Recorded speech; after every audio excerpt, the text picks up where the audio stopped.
Yasu Malagedo.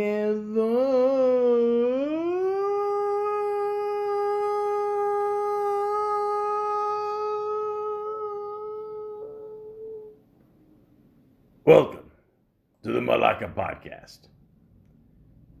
Daniel Craig.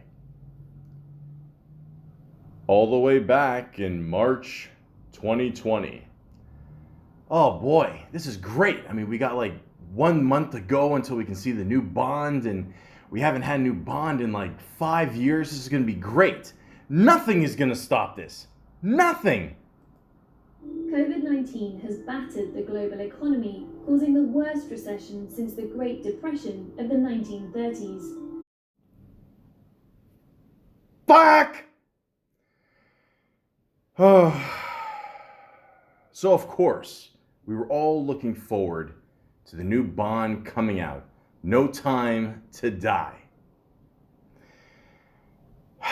Since then, we've all pretty much worried if we're going to die because of COVID-19. And yeah, it's been a pain in the ass for a lot of people, and it sucks, you know. I know. You know, the least thing that we got to worry about is Bond coming out, the movies, and blah, blah, blah, blah, blah. I get it. But you know what, ladies and gentlemen, I don't know if you can tell by now, but I love going to the movies. It's awesome. I even made a whole podcast about it. Let's go to the movies. Let's have some fun. Let's spend $15 for a shitty bag of decent buttered, it's going to kill me soon popcorn, and just enjoy the show. But we've had to wait for a lot of things, and including the newest Bond film. It was supposed to come out April 2020, and it got delayed until, I believe, November 2020. Then it got delayed again. Then it was supposed to come out apparently September 25th. And now it's going to come out in theaters October 8th, 2021. And for some reason, it already has a rating on IMDb of 8.6 out of 10. Personally, I think there's an 8.6% chance that it's actually going to actually come out October 8th. But again, who knows? Let's keep our fingers crossed and let's see what happens. Because we could use a good Bond movie right now. Some reason to go outside and then go inside into a dark room and then watch, James Bond kick ass again. And that's right, ladies and gentlemen. It's going to be Daniel Craig's last time as Bond. So I thought to myself, why don't I do a podcast on the great Daniel Craig, who's provided us great entertainment, not only as James Bond, but a lot of other great movies as well. So, ladies and gentlemen, I should be watching the Leafs home opener right now, but as you can tell, I am way too worked up and far too pissed off. And I am not in a forgiving mood to forgive my Toronto Maple Leafs just yet. I'm going to hold out. I'm going to wait till they hit the playoffs. But again, we're not here to talk about my problems and a lot of other Torontonian problems. We're here to talk about Daniel Craig. And with the help of Wikipedia, the free encyclopedia, I would like to do that and get my fucking mind off these Leafs and jump onto a winning franchise. Let's go. Daniel Wharton Craig. Did I say that right? Ruffton. If you take out the W, you got Ruffton. So it'd be Ruffton. Mr. Craig, born March 2nd, 1968, is one year before that, the last time the Leafs won the cup. Again, sorry, old habits. Is an English actor. He is best known for playing James Bond in the eponymous film series, beginning with Casino Royale, which brought him international fame. As of 2015, he has starred in 3 more installments, with a 5th set to be released in late 2021. That's right, even Wikipedia doesn't believe it. Other performances include his breakthrough role in the drama serial Our Friends in the North, the historical drama film Munich, the mystery thriller The Girl with the Dragon Tattoo, and the mystery comedy Knives Out. After training at the National Youth Theatre and graduating from Guildhall School of Music and Drama in 1991, Craig began his career on stage. He made his film debut in the drama The Power of One and attracted attention with appearances in the historical television war drama Sharpe's Eagle and the family film A Kid in King Arthur's Court. After appearing in Our Friends in the North, he gained roles in the biographical film Elizabeth, the action film Lara Croft Tomb Raider, before appearing in the crime thrillers Road to Perdition and Layer Cake. Casino Royale, released in November 2006, was favorably received by critics and earned Craig a nomination for the BAFTA Award for Best Actor in a Leading Role. His starring role in Quantum of Solace, Skyfall, the series' highest-grossing film, Spectre, and No Time to Die, has brought further international attention. He has starred in other films, such as the fantasy film The Golden Compass, the historical drama Defiance, the science fiction western Cowboys and Aliens, the heist film Logan Lucky, and the mystery film Knives Out. The last earned him a Golden Globe Award nomination for Best Actor, Motion Picture, Musical, or Comedy. Which again, ladies and gentlemen, I still don't understand why they put musical and comedy together. I got nothing against musicals. I just think comedy should be its own thing. Musical too. I don't, but whatever. Either way, as you can see, he's come a long way through his schooling, all the movies, and of course, how lucky is it that this guy can be James Bond? It is an amazing accomplishment. You know how many people they got to go through in order to pick another James Bond? I mean, obviously, I talked about this before in the Clive Owen podcast, but you thought that would have been an obvious choice. That didn't happen. Then you thought maybe they'll pick a black Bond, Idris Elba. Perfect. Again, they didn't feel he was the right choice. And then they went to Mr. Craig and said, will you take on this awesome role that is Bond, James Bond? And he said, yes. And we're all like, sounds good, but we never really heard of this guy. I mean, you know, we've seen him in a couple films, but, you know, he's more known overseas, you know. But, hey, you know what? It happens, okay? I just saw this one documentary called Becoming Bond, and it's about George Lansbury, and we all know who he is, okay, if you're a Bond fan, okay? He was only Bond once, and we all thought to ourselves, why the fuck would he only pick Bond once? Why? Who wouldn't want to be Bond for the rest of their lives? I mean, they offered him a 6-picture deal, $1 million signing bonus, but I don't want to give a lot away. And we're here to talk about Daniel Craig. But all I'm saying is to see what even this person went through. It was crazy. So I recommend that movie. But again, Daniel Craig has absolutely earned a spot as Bond. And of course, you know, when we first saw him as Bond or heard about it, we were like, we don't know that much about him yet. I mean, we saw him in a couple movies, but, you know, we wanted to find out more about him. And quite frankly, so do I, even now. So I'm going to present you with a couple facts I found on fascinate.com, which is an awesome website. Sometimes their grammar's a bit off, but whatever. The point is, there's a lot more to Mr. Craig. It says here, although many were skeptical when the blonde Craig was first cast as James Bond, Casino Royale became the highest grossing Bond film of its day. Craig even earned a BAFTA nomination for his performance.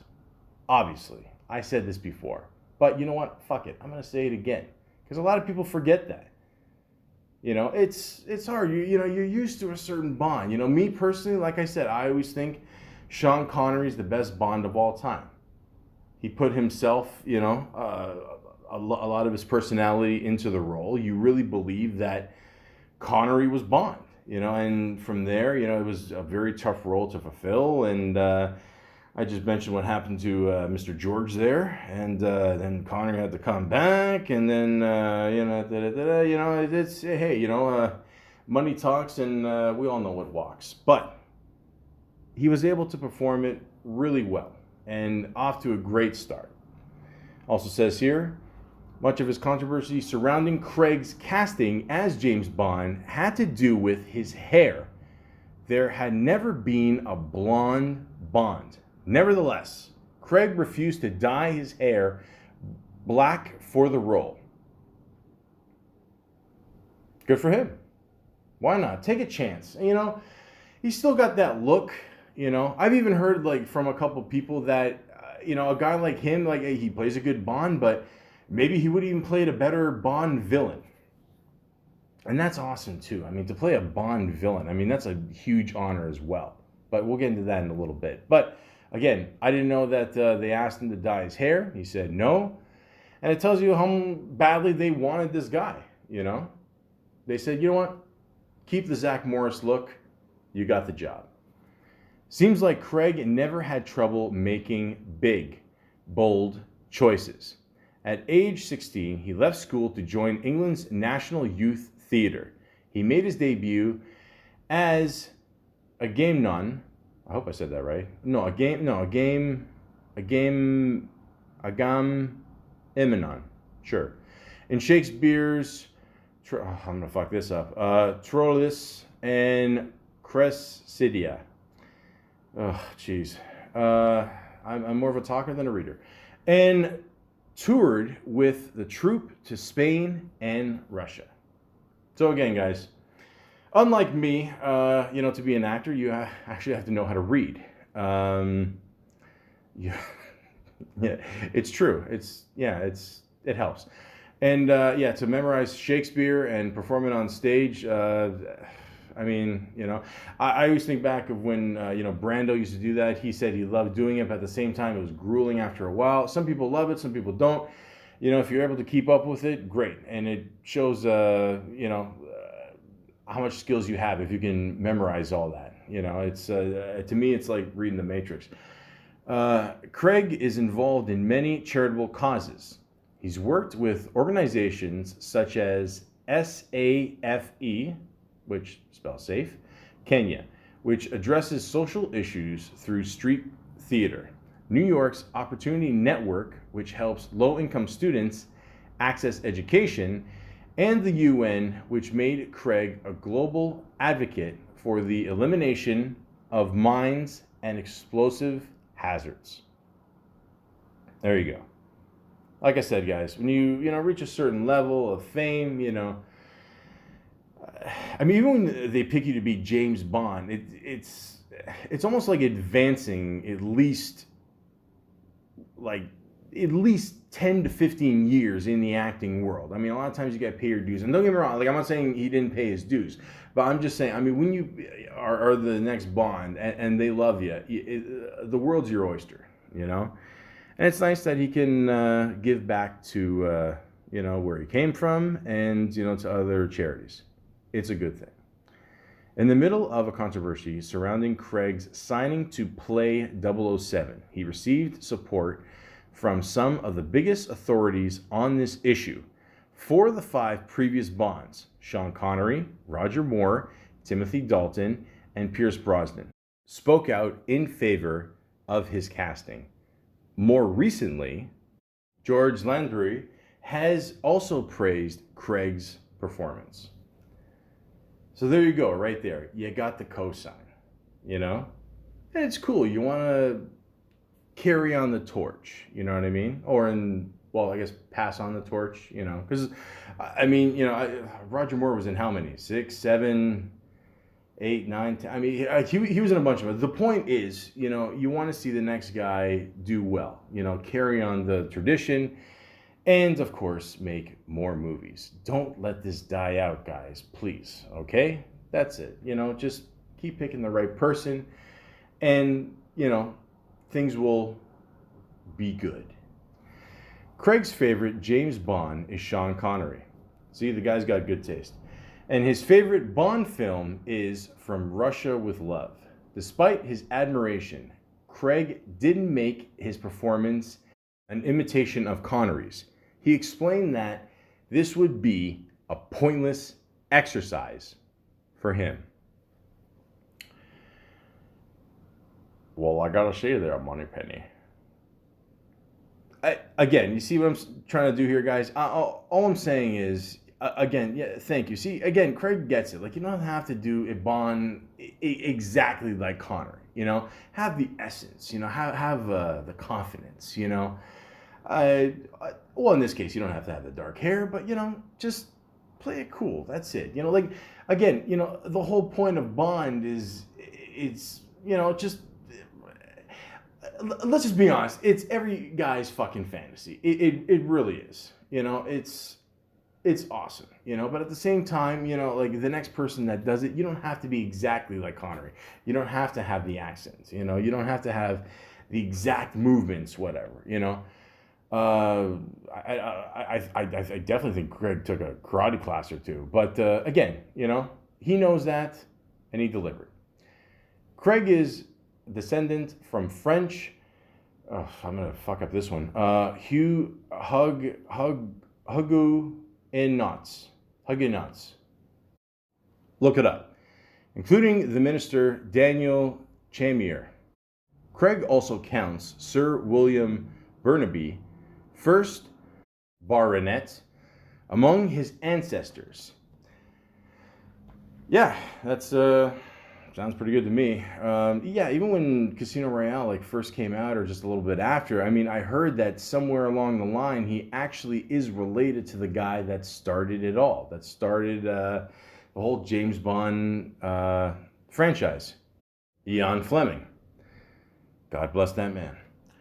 The first James Bond film Craig ever saw in the theater was Roger Moore's Live and Let Die from 1973. Craig saw it with his father, and the movie has held a special place in his heart ever since. Ladies and gentlemen, to me, there's no bad Bond movie, but at the same time, this is a good one. Roger Moore was a Bond for, like I said, I believe 7 movies. So, yeah, I don't know if you're going to look for longevity in this Bond franchise. This is the guy to do it. Craig's third Bond film, 2012's Skyfall, is the highest grossing film in the storied franchise and was the highest grossing movie in UK history until 2015. Who broke that record? Who cares? The point is, these Bond movies are massive. Even after all these years, they're still huge. So again, he's done a couple films, and then Skyfall comes out.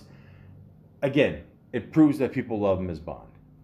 Craig played rugby union for Hoylake RFC in his younger days, and he remains a big fan of the sport. He even traveled all the way to Australia in 2013 to see the British and Irish Lions rugby tour. Now again, you gotta be a tough motherfucker to play rugby. I don't know, I've always heard the saying that they say that, rough people play rugby, but they're actually gentlemen, but then gentlemen are supposed to play soccer, and then they're actually rough. That's the whole joke there, but it's a very well-respected sport. Even the last year of high school, people were telling me, should I play rugby? Should I do football?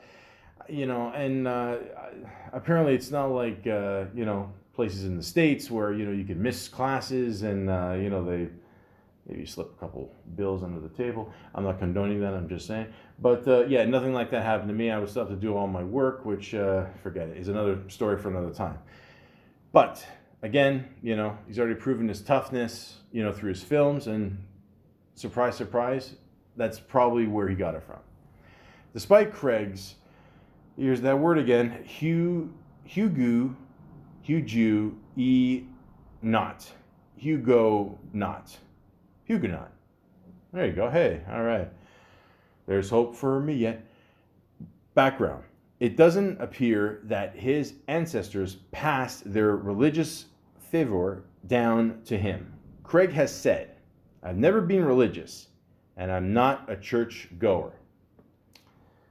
So there you go, guys. When you're James Bond, you don't have to go to church.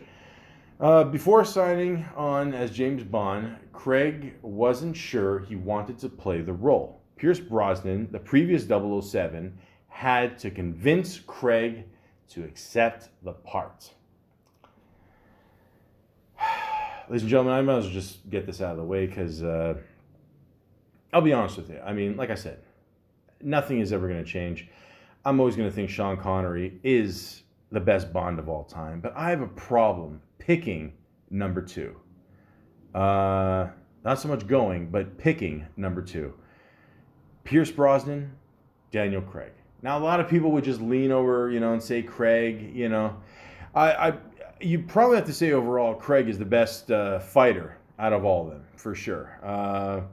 The dude's looking like Van Damme early 90s, but Bloodsport shit. But again, Van Damme never wore a suit, did he? No? Okay. But Pierce Brosnan, again, he kind of had the charm and the whole thing there, kind of like Connery did it. And Pierce Brosnan could fight too, don't get me wrong. So, yeah, that's a tough one, Please leave your comments in the section below. In real life, Craig would make a pretty poor 007. He hates violence, having witnessed too many drunken brawls when he used to work in bars. And he's also terrified of guns. James Bond, on the other hand, kills an average of 16 people per film. That's it, eh? Really? Obviously you gotta kill, the one bad guy at the end.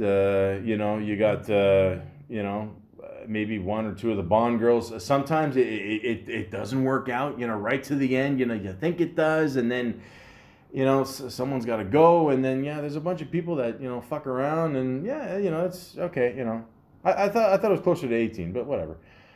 Craig studied at Guildhall School of Music and Drama starting in 1988. And one of his classmates was Obi-Wan Kenobi himself, Ewan McGregor. It's the Star Wars James Bond crossover we've always wanted. Not me. Like I said, I don't care about Star Wars, okay? Unless it's that one with the Ewoks, what was it, Return of the Jedi, and I know the guy gets his hand chopped off. Luke, yeah, I know his name. Shut up, nerds. And, he finds out, he's his father. My father, it's impossible. Okay. But here's one thing I heard, though, and, this is a fun fact for you, super geeky out there. So apparently Bond is a fan of these Star Wars movies, whatever. And in one of the movies, he actually showed up as a stormtrooper. And I believe the number of the trooper was 007. Which Star Wars movie it was, I don't know. I don't give a shit, okay? I'm just throwing that out there, okay? That's, you're welcome. Craig was born on March 2nd, 1968. This makes him the first James Bond to be born after the film franchise began in 1962. Makes sense. In the very first Bond film, Dr. No, which is one of the best ones, by the way, just pointing that out there. The first thing we see 007 do is smoke a cigarette. Despite this fact, Craig gave up smoking as soon as he got the role of Bond in Casino Royale. Well, nobody likes a quitter, but okay, I get it. I'm just kidding. If you want to quit smoking, maybe, he's like, what? I got to take the role seriously. It's a new age, whatever the fuck. I don't want to piss off people. Like Sigourney Weaver did in Avatar. You know, I mean, listen, if someone's working on some shit, I mean, they're allowed a couple smoke breaks. Okay, it is what it is. But again, you know, it's his choice. You know, he doesn't want to dye his hair. He doesn't want to have a smoke. You know, that's fine. You know, clean. You know, the keto diet, whatever. Is he on the? I just assume everybody is. But me. Not only is Craig famously the first blonde actor to play James Bond, he's also the shortest. He's only 5'10". I mean, in this day and age, I don't think 5'10" is considered short, but yeah, he's okay. I didn't know that. You know, he didn't look that tall. I mean, you know, hey, you know what? You're an action star. It doesn't matter. Doesn't matter. I've heard Wesley Snipes is what 5'8". You know, was it Arnold? I think he's only 6'1". The Rock's a beast. Forget it. I've heard stories where Sylvester Stallone is only 5'5", 5'6", and then after he won the award and all those awards for Rocky, he started wearing lifts. I don't know. Who cares? These guys kick ass. These guys are awesome. Okay, let's try to get rid of CGI and let's take it back to basics. Okay, I'm old school. Call me, text me. You know what? Fuck it. Just call me. Nothing grabs attention like being cast as James Bond. No shit. In 2006, Craig won the title of Best Dressed Male from Esquire magazine and finished number 7 in LA. I don't know how they say it. Magazine's 15 Sexiest Men poll. Perhaps best of all, a 2006 poll conducted by Durex Condoms named Craig the sexiest man alive. Ladies and gentlemen, I got news for you. Once you are James Bond, I'm just assuming between films you're either working on the next film or you're just relaxing on your back. I mean, there. You know what? I'm gonna talk about that scene, and we'll get to it. Craig has been plying his trade for a long time now. His first acting role was in a school production of Oliver. I just wanted to say it like that. At the age of 6. When I was 6, I couldn't even tie my shoes. That was not my joke. That was Fascinate's joke. But you guys give me a lot of facts, so no problem. Craig is now married to actress Rachel Weisz. I think I said that right. Weisz? No,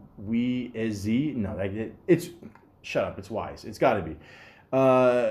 The two met at work together on the film Dreamhouse and dated for only 6 months before getting married in 2011. She is cool. I always remember her for the whole Mummy franchise. That was awesome. The first one was awesome.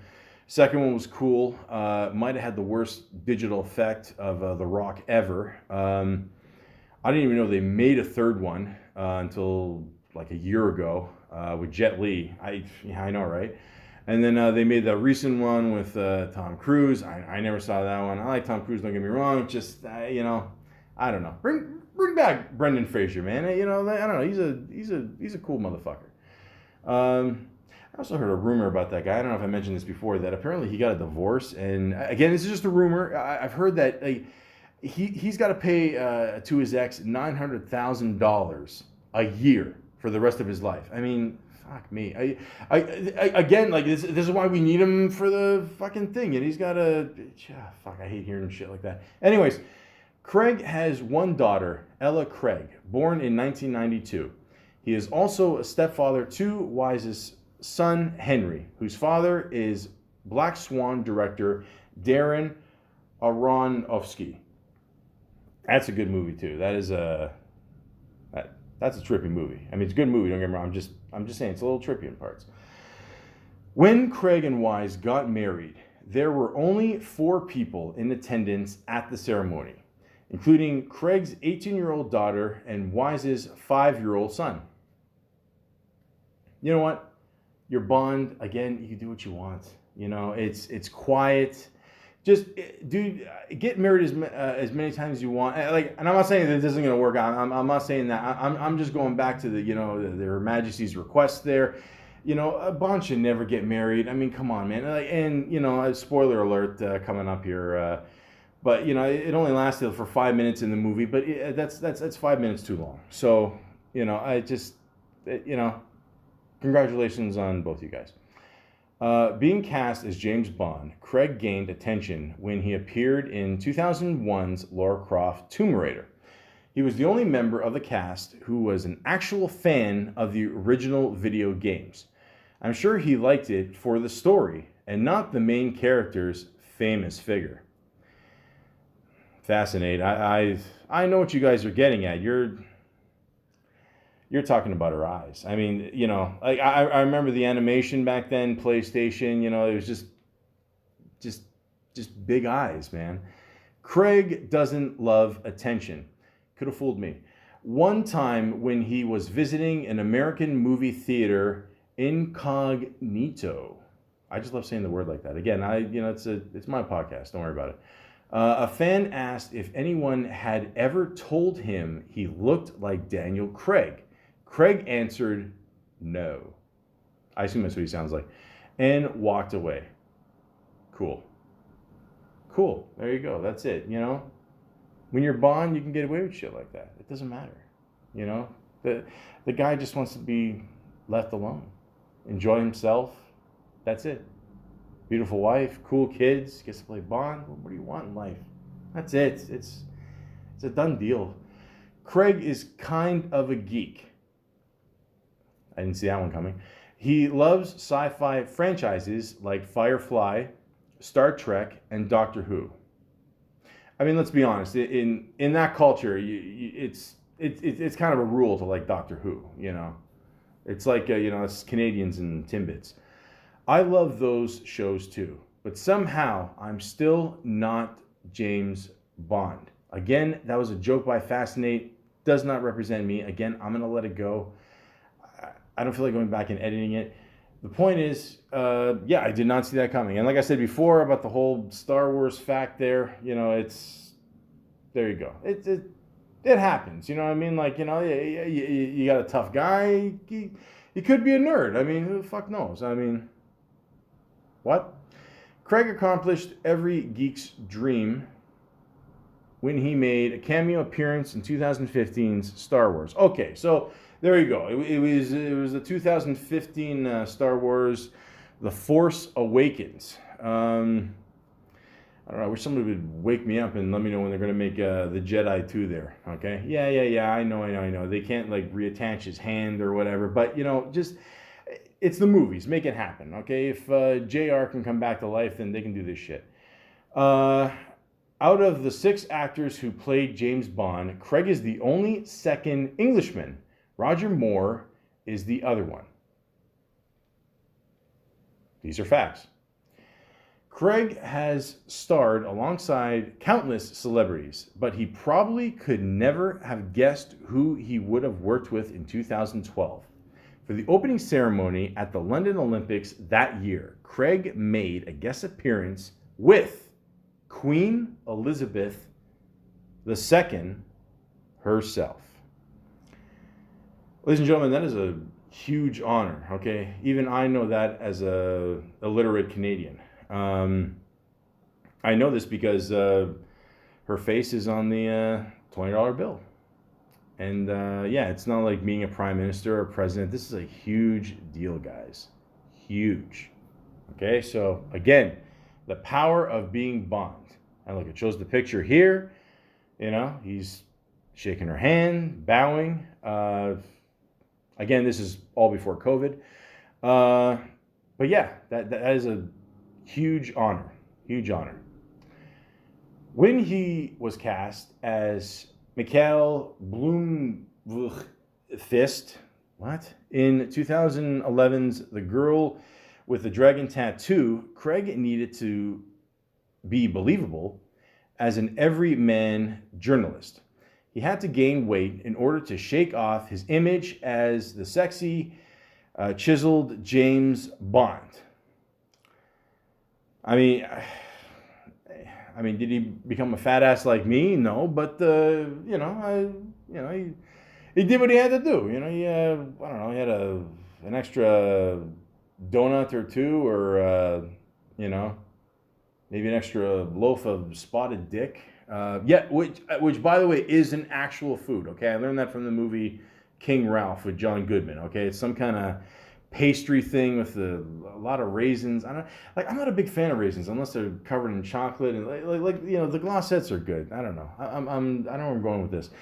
For the English language adaptation of The Girl with the Dragon Tattoo, most of the cast attempted to speak with Swedish accents and star Rooney Mara. There you go. Was criticized for sounding Russian or Dutch rather than Swedish. Craig thought this was silly and just used his normal voice in the movie. Guys, again, I think I've said this more than I have to. The power of being Bond, it doesn't matter. It's gonna, it's gonna translate pretty much in every film. Like, again, you're an actor, you want to be different, I get it. I'm gonna talk more about this movie later. Craig played Lord Asriel in the 2007 film The Golden Compass. He's not the only James Bond actor to take that part. Timothy Dalton has also appeared as Asriel in the London stage adaptation. Great Bonds think alike. 50-year-old Craig and his 48-year-old wife, Rachel Weisz. She's that old, really? Fuck. Well, I guess that makes sense, because The Mummy came out when, like late 90s, 99, 2000, something like that. Yeah, she would have been, I don't know, she looks great, man. Yeah, Craig, he's, don't get me wrong, he's, listen, they're both fine. Don't worry, they'll be fine. Announced in April 2018 that they are expecting their first child together. Weisz has said, "Daniel and I are so happy. We're going to have a little human."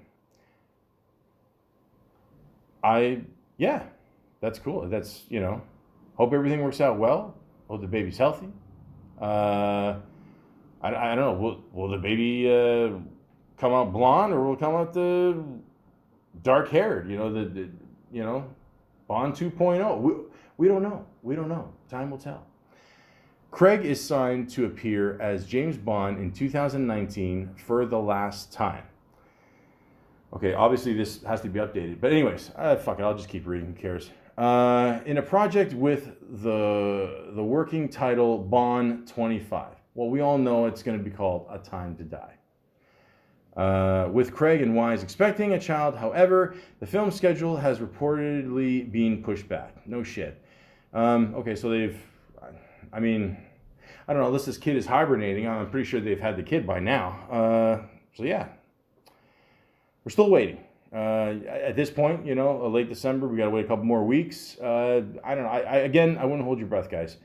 The director of Dream House, Jim Sheridan, was frequently at odds with the production company, Morgan Creek, which resulted in the company creating a trailer that Sheridan disapproved of. In protest, Craig and Weisz refused to promote the film to the press. I'll tell you, man, like these two together, man, they seem like a pretty tough couple. That's pretty awesome. I don't know. Right on, man. Stick to your guns. I like that. Stick to your guns in the movies. We talk about Craig doesn't like guns. Yeah, I get it. I get it. I'm Canadian. I know what you're saying, man. Though he's been married to Weisz for 7 years now, Craig had his fair share of romances before settling down. He was married to actress Fiona Loudon. It looks like London. You put a U in there, yeah. From 1992 to 1994. Has been engaged to producer Satsuki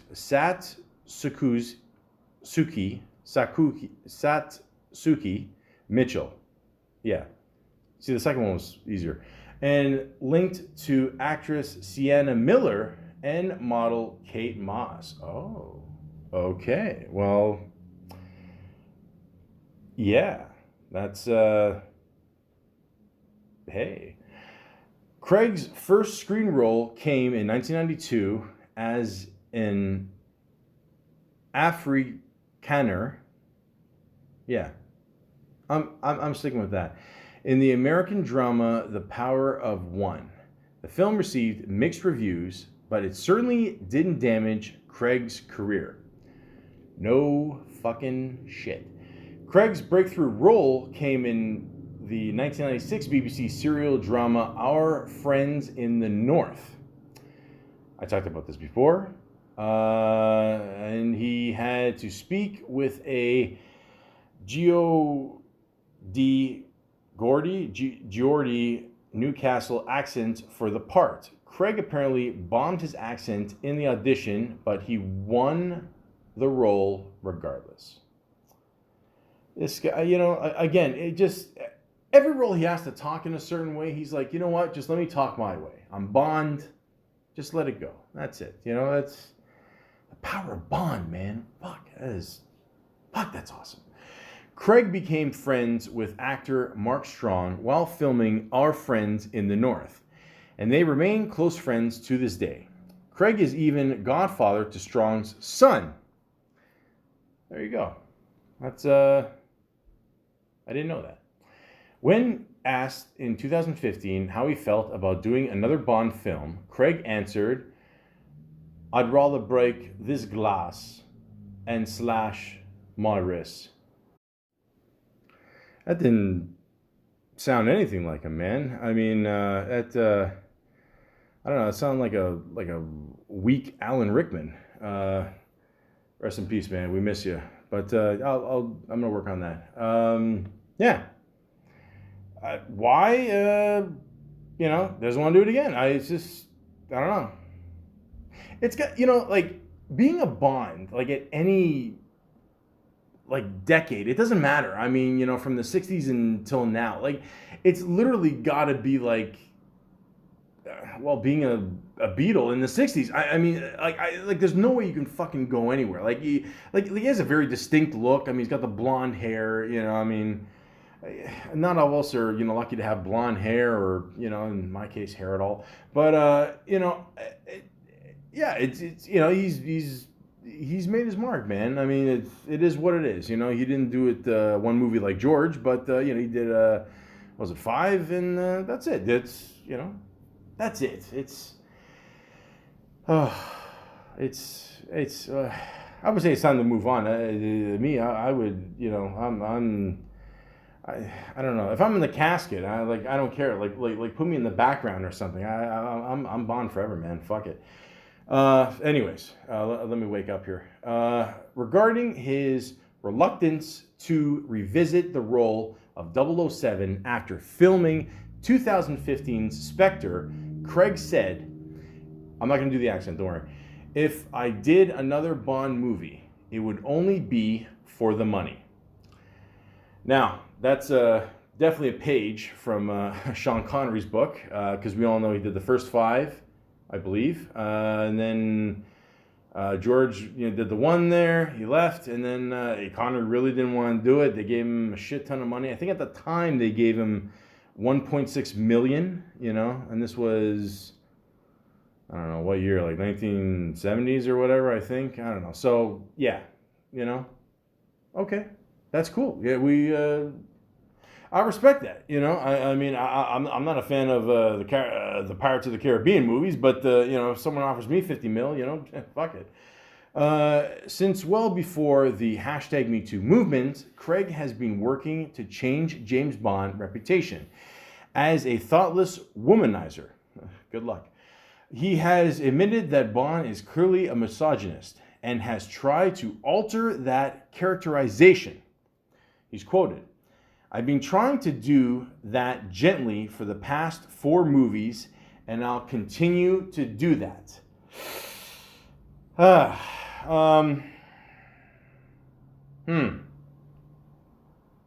What's my response to this so I don't look like a dickhead?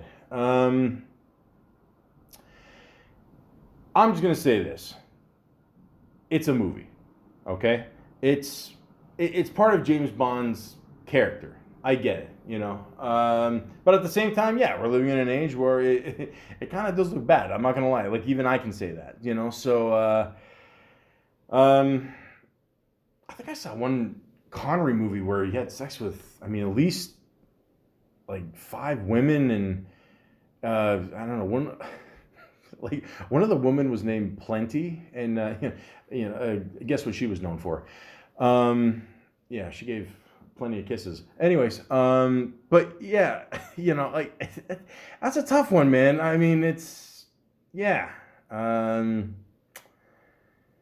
yeah. That's you know what? That's not my problem. I'm going to let them deal with it. One sign of 007's evolving attitude towards women appeared in the character's relationship with Lucia, played by then 50-year-old Monica Bellucci in Spectre.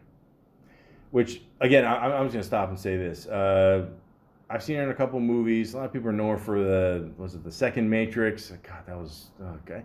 And they're making a fourth one. I don't know what the, God. Anyways, she is absolutely beautiful. She is awesome. Actually, wait, she did that one really good movie with Clive Owen there, with Paul Giamatti there. Shoot 'Em Up. There we go. If you've never seen that movie, if you're a fan of the John Wick movies, see that movie. That's just nonstop action. I mean, but she's a knockout. She's a lovely woman. And then it says here, I'm sorry, I lost track here. When asked about the charms of an older woman, Craig replied, "I think you mean the charms of a woman his own age," before going on to praise Bellucci's beauty. Okay, so probably the only thing that me and Craig have in common. Yeah, look, we joke around, and by we, I mean the collective we, like Brando would say, just me in this podcast. And again, yeah, things do got to change. I mean, it does. It's not the 60s, 70s anymore, guys. Like, it does have to change, But at the same time, I mean, Bond has always had that kind of, suave, about him. Like, that character is just, he attracts women. It is what it is, But yeah, I mean, you can't have him, fuck everything, especially now with COVID and, whatever. More COVID coming, I guess. But yeah, things do got to change. I do agree with that. But at the same time, I mean, the essence of a Bond girl, at least having like 2 in every movie, and that's all a Bond needs, really, is 2 women. That's all. Like, don't be greedy. Don't, I mean, we've all heard the term threesome, right? We've all had one. Not me, but I've heard people that have had one, and I hear it's quite delightful, And again, I'm not saying that all 3 people should have a threesome in the movie. And has that ever happened in a James Bond movie? No, I don't think so. No, wait, did it happen in the one where the Connery went in the water and no, he was fighting all those dudes? No, I didn't. No. Again, I'm losing track, but all I'm saying is I think having 2 love interests going after you in the movie, I think that's enough. You know what I mean? And I'm not just saying that from a woman's point of view, and not making Bond look like a total misogynist. I'm saying for me, leave some from the common man. Bond. I mean, come on. Just please. I mean, we want to we want to live this fantasy too one day. Will we eventually? Probably not. But at the same time, yeah, things got to change. Times they are changing, just like Bob Dylan said. I mean, yeah, Bob Dylan came out in the 60s too, didn't he? Yeah, so yeah, again, things got to change. So again, that's it. So, what have we learned?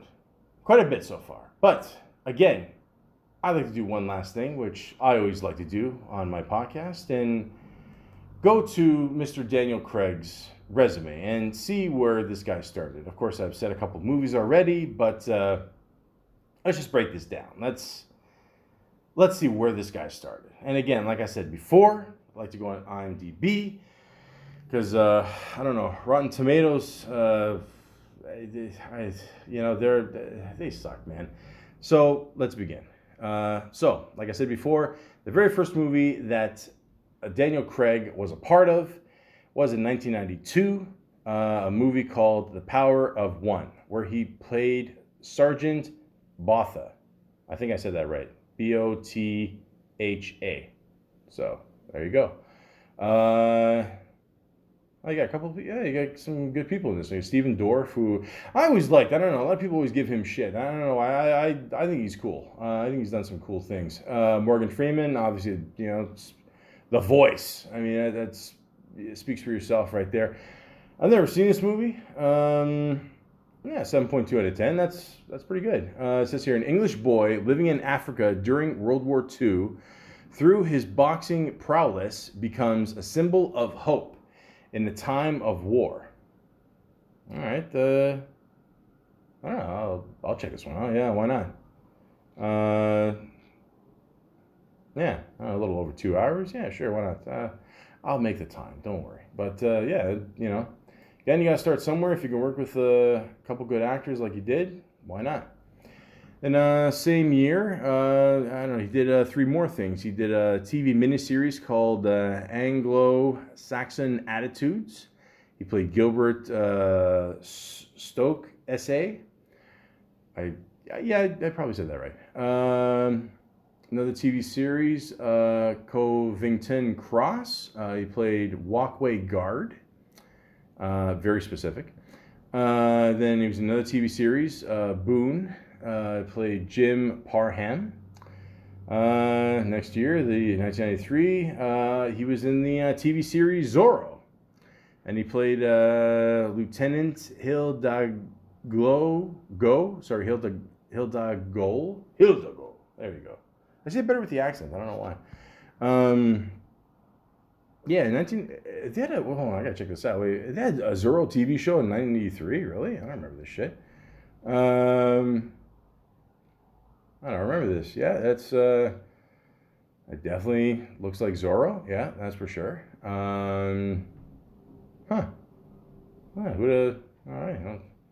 Who'da thunk it? I just remember the movie with Antonio Banderas and Kathy Zeta-Jones. Came a few years later, but yeah, okay. Drop the Dead Donkey TV series. Sure. Sharp or Sharpay, as they pronounce it sometimes. TV series. The Young Indiana Jones Chronicles. Yeah, TV series. Yeah, I remember this. They tried to, play off the success of The Last Crusade, and it didn't last. I don't think it lasted that long at all. Between the Lines, another TV series he did. Another TV series, Heartbeat. Genghis Khan, he played Lieutenant Guth, a kid in King Arthur's Court, which I mentioned before. A lot of people know him from that. He played Master Kane. Then a TV miniseries, Our Friends in the North. Like I said, it was a very popular show. I've never seen it. I've heard good things though. Tales from the Crypt TV series. Yeah, I definitely remember that one, and I don't remember him in this. He played Barry in the episode Smoke Rings. It's the word rings, but they put a W in front of it, so that's something. Then Saint X movie he did. Kiss and Tell, another TV movie. Another TV show, The Fortunes and Misfortunes of Moll Flanders. 1996, yeah. I mean, the only Flanders I knew was Ned. I didn't see this show. The Ice House TV miniseries. The Hunger TV miniseries. 1997, he did a movie called Obsession. Calvin Klein. No, I'm just kidding. It was just called Obsession. I haven't heard of this one.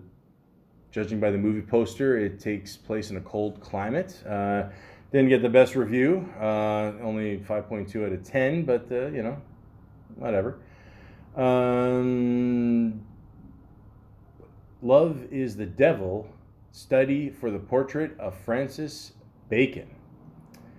It's a movie he didn't see that one. Elizabeth, he was in that.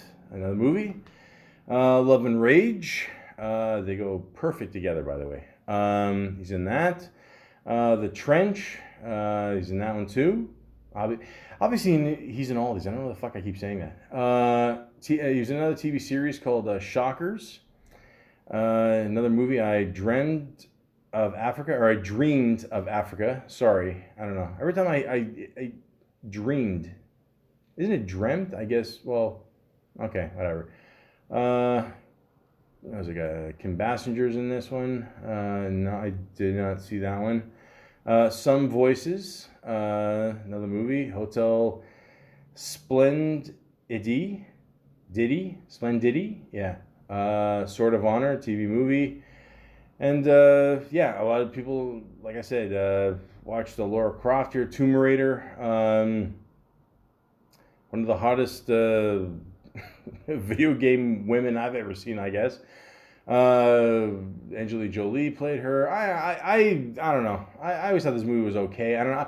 I was never really into the video game. Like, I remember playing the video game and you understand, like, Lara Croft was everywhere. I mean, everywhere. Like commercials and promotions, like fucking everywhere, man. So this was I mean, it's a big deal to be in a big movie like this. So I think financially did pretty well. I mean, they made a few more after, so there you go.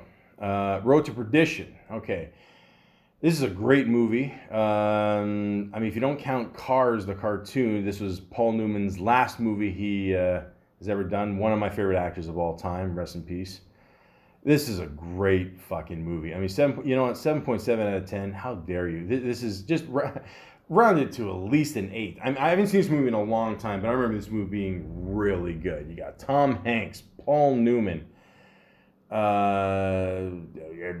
got Daniel Craig in it. You got the guy who plays Superman now. Oh shit, I didn't even know that. Which, by the way, is a good show. If you're a fan of Superman, watch the new one.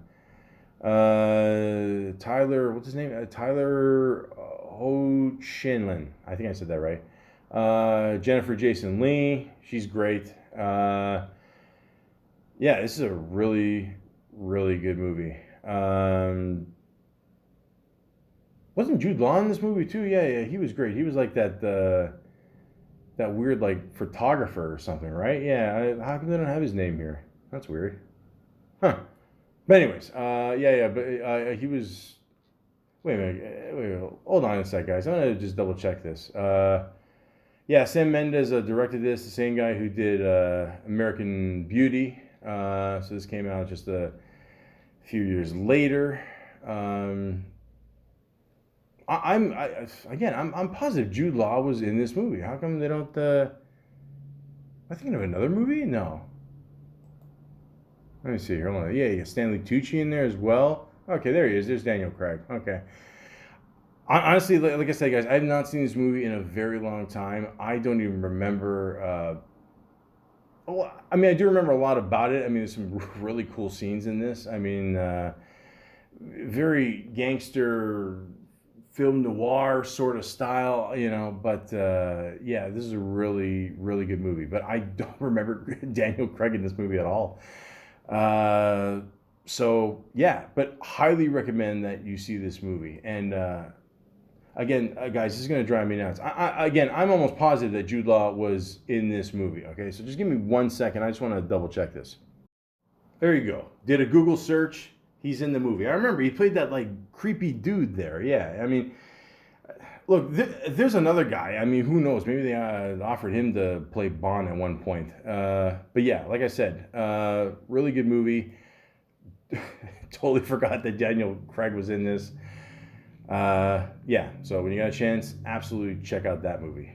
Then he did a movie, 10 Minutes Older, the Cello TV movie called Copenhagen. Copenhagen. There we go. I don't know why I said it so slow. I said it so slow because I don't know the fuck to read. Then he did a short, occasional, comma, strong. They didn't actually write comma. Again, I don't know why I did that, guys. I'm tired. Then he was in a movie called The Mother, Sylvia, Enduring Love, and then also in 2004. This is where I first pretty much discovered Daniel Craig. He did a movie called Layer Cake. Okay, I don't want to hear any fat jokes because I've pretty much done them all already. Yeah, so stars Sienna Miller. Yeah, that's right, she was in that. Hence, that's probably where they met. Obviously, this is a really cool movie. I remember it being really like it was shot really well. I remember like there's certain scenes where he's like he's trying to sneak in there and like duck the enemies and all that. I remember this being a very cool movie. It is sort of James Bond-esque, like the way they did. I'm not saying he's James Bond in this, but it is a pretty cool movie. It says here, a successful cocaine dealer gets 2 tough assignments from his boss on the eve of his planned early retirement. Don't you hate it when that happens? All you want to do is just relax on the couch and watch the fucking Leafs lose again, and then your boss tells you, look, can you just sell a couple more kilos for me, and then we can call it a day. It never ends. I mean, according to Narcos, it's never going to end. But yeah, so this is when I first got introduced to Craig, and I remember I saw a movie with my buddies. I forgot what movie it was, and one of my buddies, I remember they were actually playing a trailer for this movie at the time, and like even my one buddy like yelled out in the theater. He's like, "Man, this guy's gonna be the next Bond. He's awesome," whatever. So like already we were already like psyched up to hear that this guy was gonna play Bond, and a lot of people again were like, "Oh, he's got blonde hair. Oh, he's got blue eyes. Yeah. Fuck off, Give the guy a chance."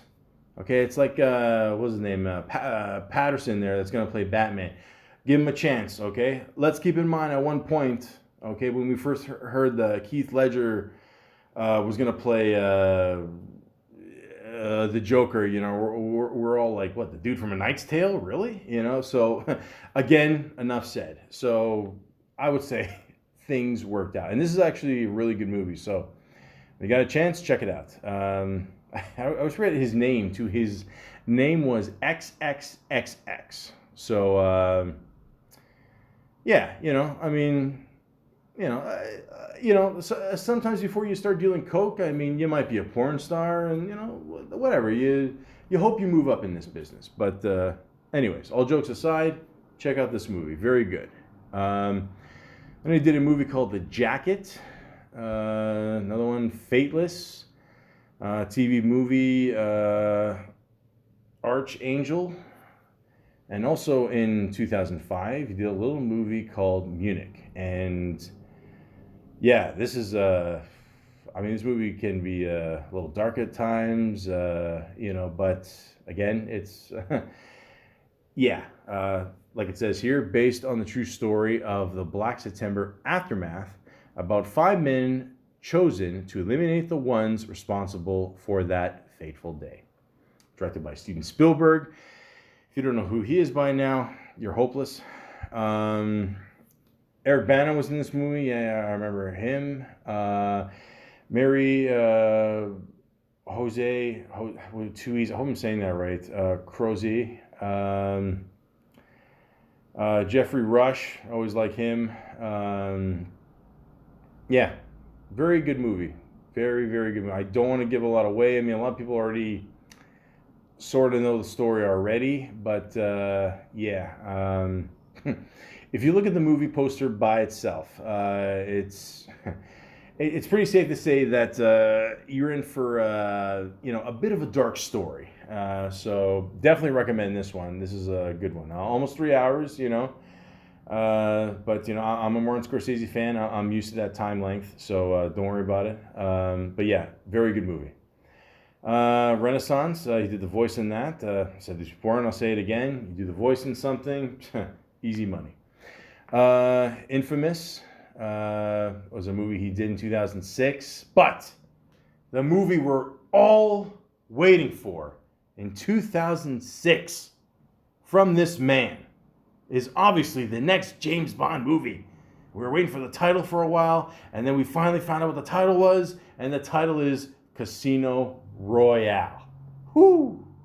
Whoo! What a title. I love, like, that's an awesome title for a James Bond movie. Casino Royale. Like, already, like, you haven't even seen the movie yet, and you're already picturing, picturing Bond, like Sean Connery, at the table, saying his name, and this. I gotta say, this movie I remember seeing in theaters, and because you gotta see a Bond movie in theaters. I mean, you just have to. It's one of those movies you just absolutely have to. Okay, it's not one of these movies that you can just release, to whatever company or you gotta experience it, on the big screen for sure. And I gotta say, this might be my favorite James Bond movie ever. I would say this movie is, as a Bond movie for sure, I would give it a 9 out of 10. This is an excellent, excellent movie. Right away, the movie starts with a great action sequence. I don't want to give a lot away. I really don't. Like, if you've never seen this movie, again, great card scene.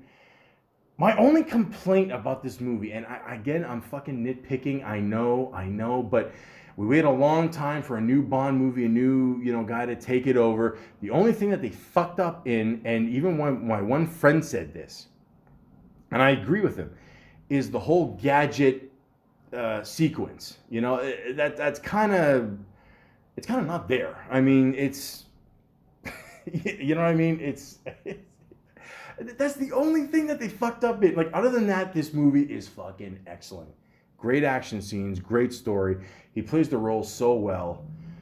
Craig, he doesn't overdo it. He doesn't do a whole Connery thing. He just does him, Like I said, he's by far the best fighter. No disrespect to Roger Moore or nothing like that, but there were times where Roger Moore was fighting. It reminds me of like Steven Seagal now. But he kicks ass. I can't say enough good things about this movie. Eva Green is one of the Bond girls. She's excellent. Probably the first movie I ever heard of her in, and probably this one. I found out more about her after on, but yeah, she is absolutely awesome in this. I made the joke before about Bond can just basically lay back and enjoy the show. And there's a funny scene with the other Bond girl, Katerina Marino. I'm not really giving anything away here. He's just like lying back, they're having a good time, and he's like, "Can I ask you something?" And he's got this big smile on his face. I'm like, what the fuck could possibly be on your mind at this moment, dude? But yeah, this is awesome. And the bad guy is Leigh Schifri, sorry. Played by Mads Mikkelsen, who plays an awesome bad guy in this. He is fucking great. He was part of the series Hannibal. I thought it was okay. I don't know. Like, again, most of these shows like that, they got to be on like Netflix or Showtime or HBO to be totally uncensored. You know what I mean? Like, you can't have a show like that on local network TV. It just doesn't work. But anyways, he was great in this. He even said he grew up loving the Bond franchise, studying the bad guys. He wanted to be the bad guy. It fucking pulls off, man. He is great in this. On top of that, you got Judi Dench as M. You got Jeffrey Wright as Felix Leiter. Sorry. Fuck, I'm going to fuck up this name. I know it. I'm Italian, too. Giancarlo Giannini. He's great in everything he does, too. Check out a lot of the movies he's done. Again, guys, I don't want to give a lot about this movie because it's one of those things where you should just see it fresh.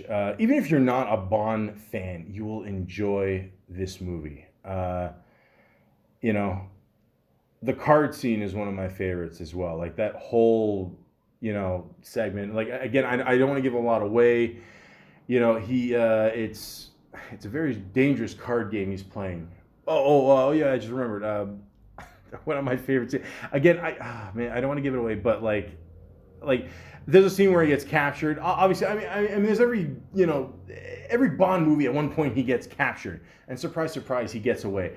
But he's just constantly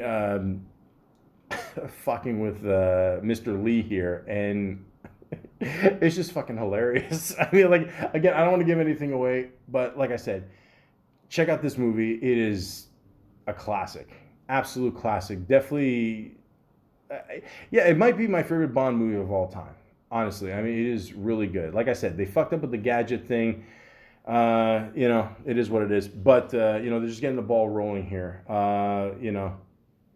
But it's really an excellent action Bond movie. So if you're into that sort of thing, you will absolutely enjoy this movie. Then he did a movie with Nicole Kidman, Invasion. I sort of remember this movie. I don't know. I remember bits and parts of it. It didn't get the best review, but I don't know. It's all right. The Golden Compass. This is more. I guess it's sort of like a kind of a kid-friendly movie. I guess. I mean. Again, it didn't get the best reviews, and I remember watching this movie too, and I was like, it's okay, it's that's all right. It has its moments, Again, he's teaming up with Nicole Kidman. If it ain't broken, don't fix it, and I say it's more kid friendly, but that's just me. Flashbacks of a Fool. Starring me. No. I don't know what this movie is. I never heard of this one. A fading Hollywood star looks back at the days of his youth as he returns home from his best friend's funeral. I did not. I've never heard of this one. It stars Eve, the rapper. 6.8 out of 10. I mean, that's not bad, I've always had this theory, by the way, like if a movie's like 6.5, it means like it could be passable as a movie, but then it could disappoint you as well. Like it's a weird number. I don't know. I wanted to talk. I'll talk about that another time. But How to Lose Friends and Alienate People. Daniel Craig. He played himself, uncredited. And also that year, in 2008, we had to wait another 2 years to see another James Bond movie, Quantum of Solace. Okay, so I like this movie. Okay, it's a good movie. Okay, it's not nearly as good as Casino Royale. It's not. It's, but then again, you have a great Bond movie. The odds of the next one being even better than that, it's pretty rare, man. It's usually kind of like an up and down thing. Like I said, there's no bad Bond movie.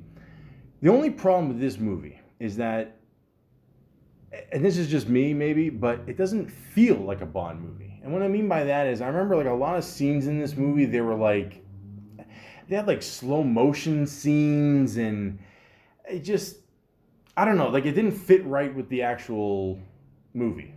That's just me. I mean, this one, I would say probably out of all the Bond movies he's done, I don't say it's the worst one, but it's probably the least, remembered one. That's all. I mean, it's not a bad movie. It's still worth seeing. They gave it a 6.6 out of 10 on IMDb. That's, but, it's still okay.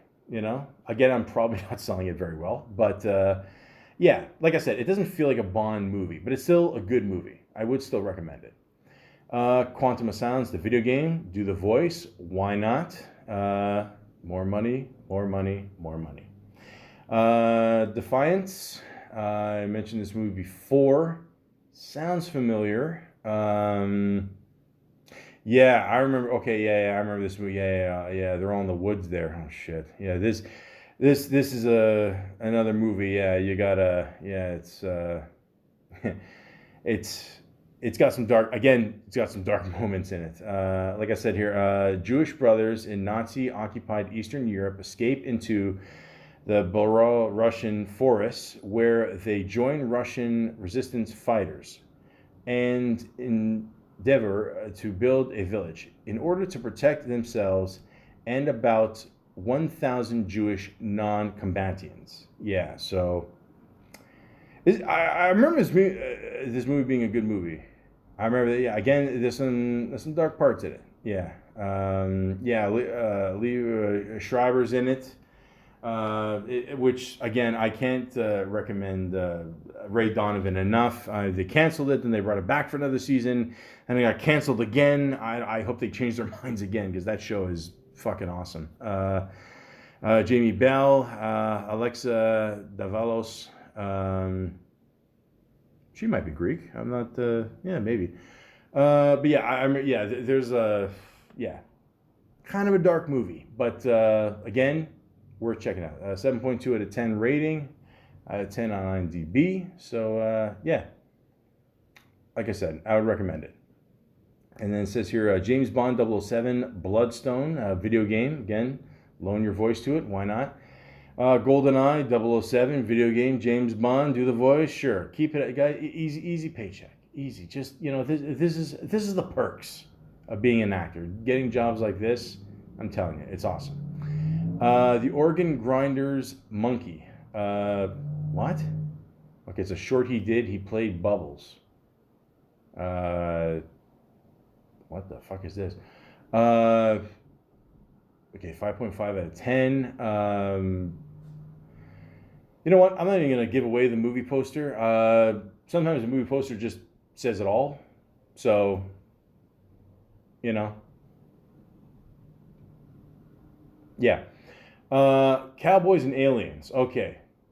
Interesting movie. So, right off the bat, you're like, yeah, you got cowboys and then you got aliens. So, this movie was okay. I felt, it was all right.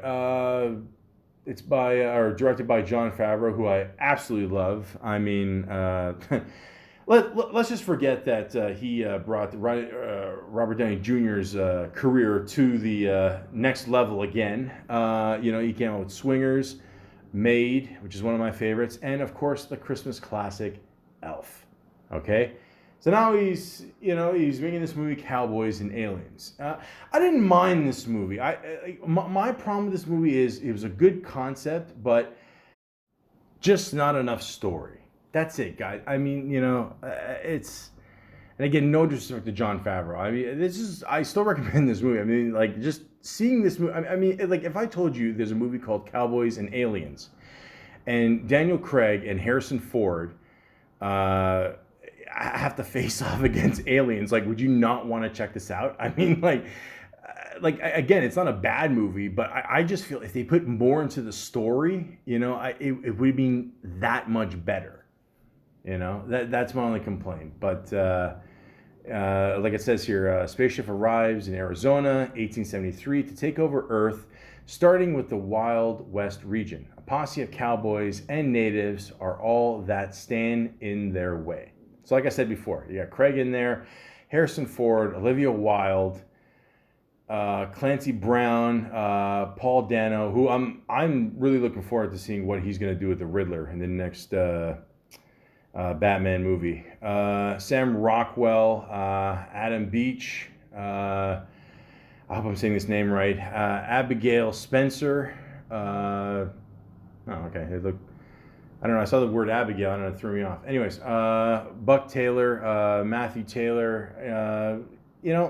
This is a good little movie.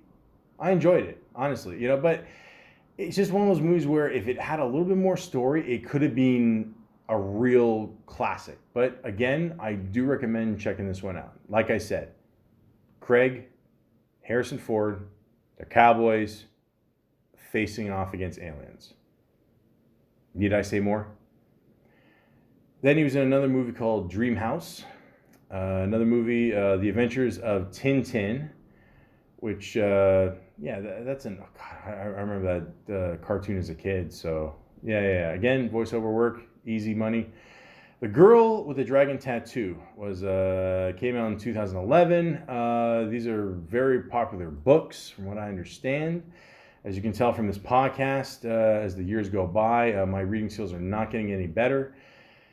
I'm gonna be honest with you. I wasn't really a big fan of this movie. It didn't. I don't know.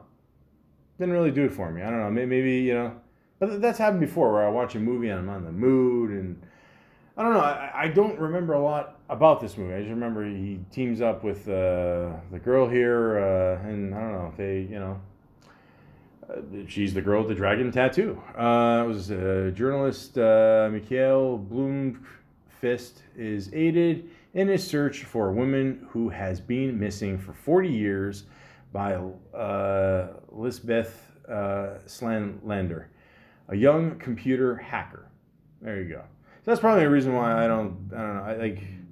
I just watched the movie Free Guy with Ryan Reynolds, and I like everyone that worked in the office, I don't know what the fuck they were talking about. I mean, I'm gonna turn 40 soon, so I don't know. I don't know. Well, it's not that bad, guys. I mean,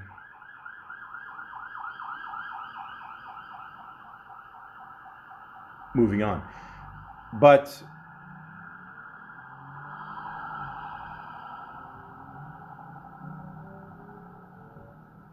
now we're moving on. So, all I'm saying is, I wasn't a big fan of this movie. I don't know, just the whole computer thing. I couldn't get into it. I don't know. But this is a big hit for him, and why not? What can I tell you? I don't know. London 2012 Olympic opening ceremonies, Isles of Wonder. I talked about that. We were about the Queen TV special. And then, some years went by, and, we're like, when are we going to get another Bond movie? And, it took about 4 years, and then Skyfall came out, which I believe is the shortest title for a Bond movie. Yeah. And, definitely got to say that Skyfall definitely made up for Solace. Again, not that Solace is a bad movie, nothing like that. I'm just saying, it's just better. That's all. Just saying. What's his name? Javier Bardem. I'm pretty sure he was the first gay Bond villain. I mean, he didn't say that. And again, to quote Seinfeld, not that there's anything wrong with that. I'm just saying it's pretty obvious that he has a very high appreciation for Bond as well, and he killed it as the bad guy as well. He did a great job. Great action scenes. Again, I don't want to give a lot away. I mean, I kind of gave away something there, but like I said, it definitely makes up for Solace, for sure. And again, I'm not saying Solace is a bad movie. I'm just saying this one is way better. Okay? That's all I'm saying. That's all. Okay? Brings it more back to the whole, not so much Casino Royale theme, but way more action. It really shows, how much, of an action star, Craig can be. How much he can actually kick ass. So, again, really good movie. That whole train scene, awesome. I mean, again, when you see the shit like this in the theaters, it feels like you're right there. I mean, it feels like you are Bond. But you're not. You're absolutely not. Great movie. Is it as good as Casino Royale? Is it better? I don't know, man. That's up for debate. I've had some arguments with some people. But I've heard some things. But again, Skyfall. Excellent movie if you're a Bond fan, action fan, you'll love it. And he did James Bond World of Espionage video game. The checks just keep coming. It's it's a beautiful thing. Yeah, and that was like 3 years later, in 2015. And also in 2015, what do we get? Another Bond movie, Spectre, which is almost as short as Sky. Well, no, I guess technically it is. Yeah, Sky Falls. Spectre. Yeah, I guess it is. Okay, so it's a tie, I guess. Okay, well, there you go. Again, great movie. The way this movie starts off, that's what I love. And a lot of people have said that too. Like, again, I'm not giving that much away. It starts off in a helicopter. There's a whole fight scene there. It really takes it back to old school classic Bond. Like that was really cool. Again, I don't want to give a lot away, but if you're a Bond fan, you already know a lot of the shit that's going on. Christoph Waltz plays the bad guy. We all love Christoph Waltz. And then kind of finally at this point, I forgot to mention this in the last film as well, but the last couple films, I mean, they're finally starting to like acknowledge, the gadgets and all that, which is great. Again, like I said, Monica Bellucci, Bellucci. Shit. I'm tired, ma'am. I apologize. Lovely woman. Leah Seydoux. I think I said that right. Ralph Fiennes is in it again. Yeah, I forgot to mention that before. He was in the last one, I think, too. He's always awesome. Dave Bautista, who, let's just say his character doesn't say much, but definitely makes a big impact. Does he end up saying something? You got to see it. I can't tell you everything. Andrew Scott, who's, that guy killed it in the series in the BBC Sherlock. I mean, he's great. This is another great one, guys. I'm nitpicking here, but that's because I'm a Bond fan and I care. I was, maybe I'm the only one, but like at the end, it's always cool to see when Bond faces off against, the bad guy at the end. I mean, that kind of, should be a big scene. I mean, it was okay. I felt something could have been bigger. I don't know. That's just me. I felt it could be a little bit bigger. But other than that, great movie.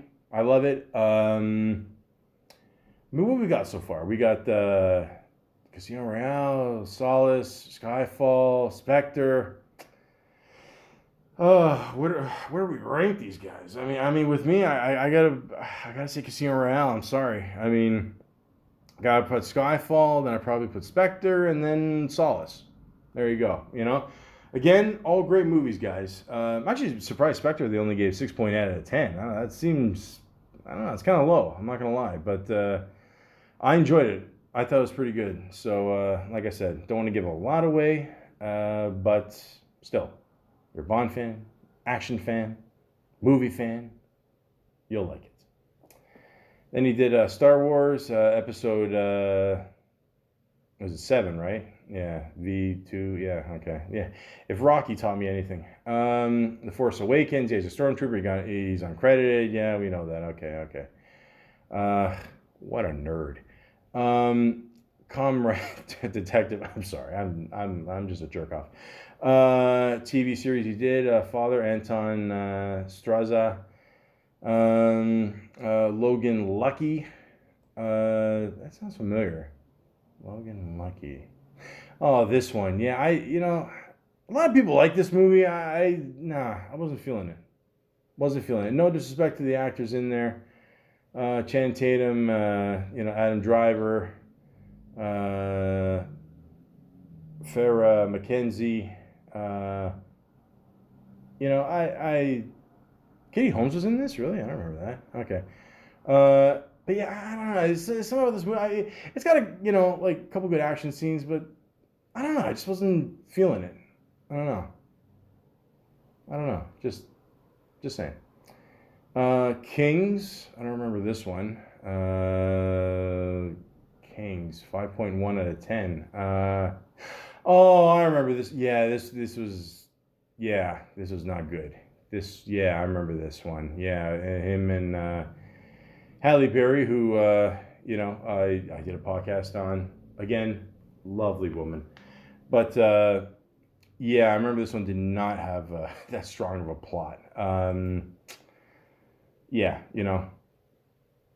Look, man, you did a movie with Halle Berry, okay? I mean, I don't know what more you want in life. Knives Out. Okay, so this movie's like a what? Like kind of a whodunit kind of mystery kind of thing. I don't know. It brought me back to the whole like you know, like remember the board game Clue, and then they made the movie out of it. Good little movie, by the way. Definitely has become a cult classic over the years. But yeah, I don't know. Sorry guys. I don't know. A lot of people were a fan of this movie. I wasn't feeling it. Again, I don't know. Maybe it's one of those movies I gotta see again, and maybe I'll like it. I don't know. But I don't know. I mean, there's parts of it that are okay. I mean, like the biggest thing I heard about this because Daniel Craig won the award about playing Benoit Blanc, the detective there, and he had the kind of a weird voice, and I don't know, he was funny in parts, but I don't know, for the most, I mean, 7.9 out of 10, really? Shit, okay. I don't know, maybe I gotta go back and watch it, I don't know, you know. But again, you know, like, it always scares me when you see, like, a big cast like that, a good cast of people like that, because, you know, because the first thing that pops in my head is Mars Attacks, you know, and, you know, when I was little, you know, you're like, oh my God, it's gonna be a great movie with all these people, you know. Jack Nicholson is playing like 2-3 people, whatever. I was, how could this be shit? And it fucking was. And you know, I love Tim Burton too, but you know, I'm just saying. Yeah, I don't know. I'll maybe go back and watch it, and I don't know, see for myself. I don't know. Heineken, Worth the Wait, James Bond, No Time to Die commercial. Again, everybody wants to be a part of that Bond franchise, including a beautiful Heineken drink. Nice beer, comes in a cool green bottle, you know. Again, quick little video short, quick little paycheck, boom, that's it. Okay, and now we got No Time to Die. That should come out in the next few weeks. Will it actually? I mean, we waited how long, guys, for the shit? I mean, I don't know. See, it's weird. I look on the website here. It's got no rating. Before, like I said, it had a 8.6 out of 10. I don't know. Are people just putting that shit up there just to promote the movie again and, you know, say, hey, you know, it will be a good movie. I mean, who knows, you know? I don't know. We'll see what happens. I mean, it's got a good cast. I'm looking here again. Okay, so you got Rami Malek, who we all know played an awesome version of Freddie Mercury. He's going to be the new bad guy. Lucifer Safin. Okay, Lucifer. Okay, I see what they're going for there. Okay, I get it. Okay, all right. So you know, he's an interesting dude. Like, he's got a very interesting look. You know, I'm gonna forgive him for that Denzel movie he did. You know, I was hoping for better things, man. I'm just saying, but you know, you did kick ass in Freddie Mercury, so you know it's cool. But yeah, let's see what he does. You got Leah Seydoux coming back again. Ralph Fiennes coming back again. Christoph Waltz apparently is coming back again. Ben Whishaw, I forgot to mention his name. He plays Q, you know, the gadget guy. Jeffrey Wright, Naomi Harris, and you have Anna de Armas, who the first movie I saw her in was a movie called War Dogs. Now, financially, it didn't do that well, but it stars Miles Teller and Jonah Hill. I talked about this before in the Jonah Hill podcast. I think it's an underrated movie. I think it's really well done. She plays Miles Teller's wife in it, and yeah, very good movie. And yeah, she seems very cool. And look forward to her as the new Bond woman. And of course, we have Lashana Lynch playing Nomi, the other Bond girl. Now, I saved her for last because we're all wondering here, what's going to happen with her? Is she going to be the new Bond or not? I keep hearing all these different stories. At first, they wanted to pass the torch to, make a new Bond a woman. Then they said, oh, we're not going to do that. I don't know what's happening at this point, okay? Let's just be honest, guys. Hollywood, they go back and forth, okay? They're just playing off of trolls and every other fucking loser online. Not me, though. But just, like to see if, people want to see a female Bond. I don't know. I mean, are they ready for it? Is it going to actually happen? I mean, I try to not watch trailers anymore because they just give away too much shit. And well, from what I've seen, I mean, it looks like she can kick some ass. So, let's just see what happens. And I will say this though, and I'm going to be honest with you. I mean, I really don't have a problem with Bond, I was going to say Bond becoming a woman, but or the next, Bond being a woman. Like I don't care. It doesn't matter to me, like guys. Like in the end, like I just want a good movie. Okay, like I don't want to wait like 6 years for another Bond movie. You know what I mean? Like unless it's like a big break and. I don't know. I think they realized after Pierce Brosnan, I think they waited way too fucking long to cash in on this franchise. But again, I just want a good movie. Like it will be weird if it is a woman because we're just so used to, like a guy, playing James Bond. And it's funny too because I found out when I did my Halle Berry podcast, I found out a little while later that apparently they wanted to do a spin-off off her character in the Bond franchise. So maybe like even like from back then they wanted to make, not even so much like the next Bond a woman, but just have a spin-off, have like, a female Bond girl, woman, like just, be her own franchise. That's it. I mean, like, here's my thing. Why don't we just have both? Hey, there's an idea. Have a Bond guy and a Bond girl, but a Bond girl actually, playing like the Bond guy type. You know what the fuck I'm saying? Shut up, I'm tired. But, at the same time, like, why don't we just have both? 2 Bonds are better than 1, right? I mean, that's it. Let's just do it, But I'm sure after this movie comes out, like, everyone's gonna, finally have their opinion and go, oh, she was great. Oh, she's not as good. Or, oh, she should be the next Bond. Oh, she shouldn't be a Bond. She shouldn't be a woman. I'm sure we're going to hear about this fucking shit forever. We waited like 2.5 years for this. We're going to hear about this movie for the next 2.5 years, So you can't please everybody. So I think that's what we should do. Why not? Have a Bond guy and a Bond woman. That's it. Have 2 separate franchises, why not? Are you telling me you're not going to see the other Bond too? Why wouldn't you? You know what I mean? Like, what's the difference? Who cares? It's 2021, guys.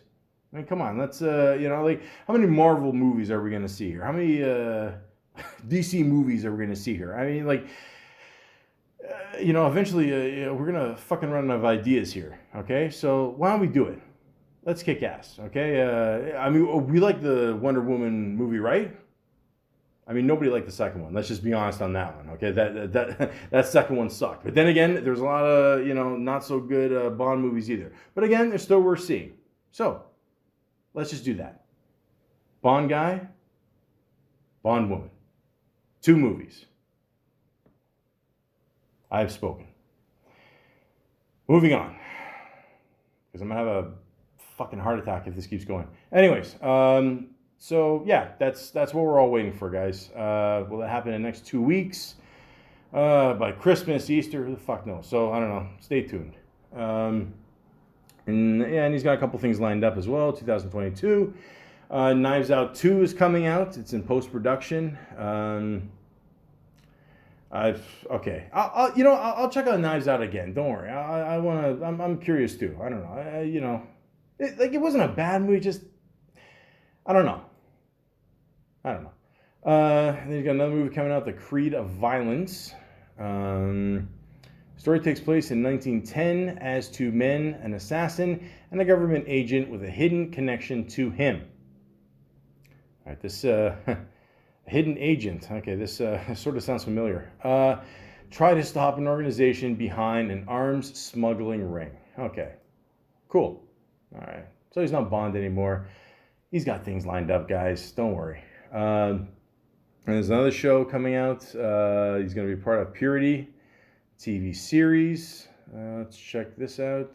A young woman joins an activist group and begins a global journey in search of her father. Let me guess, Craig's the father. And then she finds out her father's James Bond. How fucking cool is that? And then the last thing he's got coming up, just announced, Knives 3. Okay, so they're doing the whole Back to the Future thing. They're just going to make two movies at once, save a couple bucks. That's it, guys. That's all she wrote. One thing I wanted to say, and I forgot to talk about this during the Bond movies. I think at one point, like after, what was it, Skyfall or something, like they asked Daniel Craig, like, who did he want to see as a Bond girl? And I really do believe that he wants to, move the character forward and not make him, like a player or nothing like that. But at the same time, like they asked him, like who do you think should be another Bond girl? And he goes, Rihanna. And, the person goes, really? Why? And he gives the best fucking answer. He goes, because she's dirty.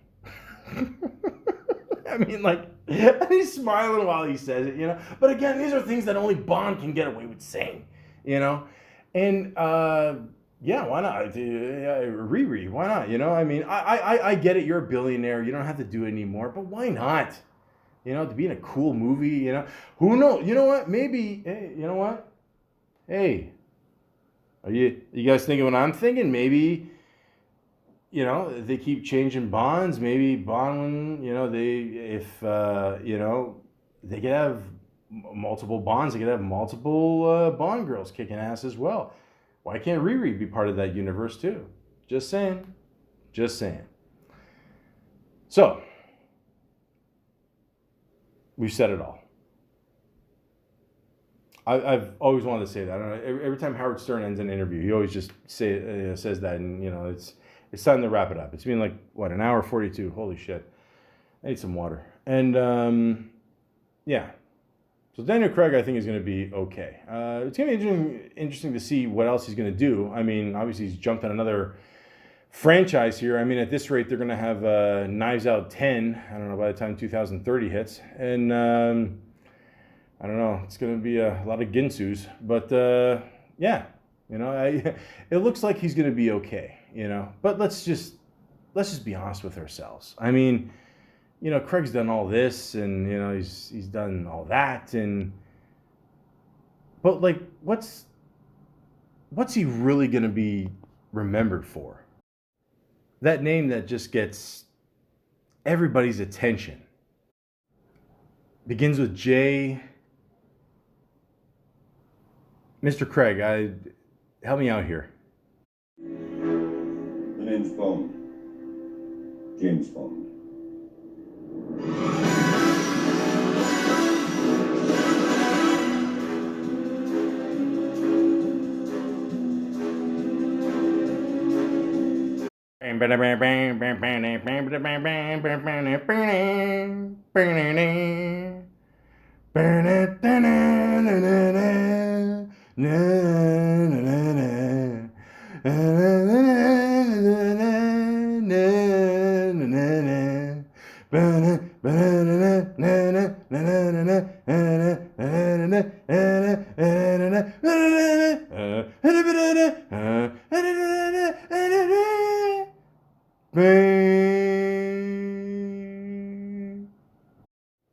No Time to Die.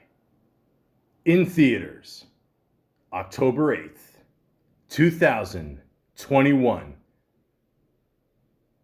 Hopefully. Starring Daniel Craig.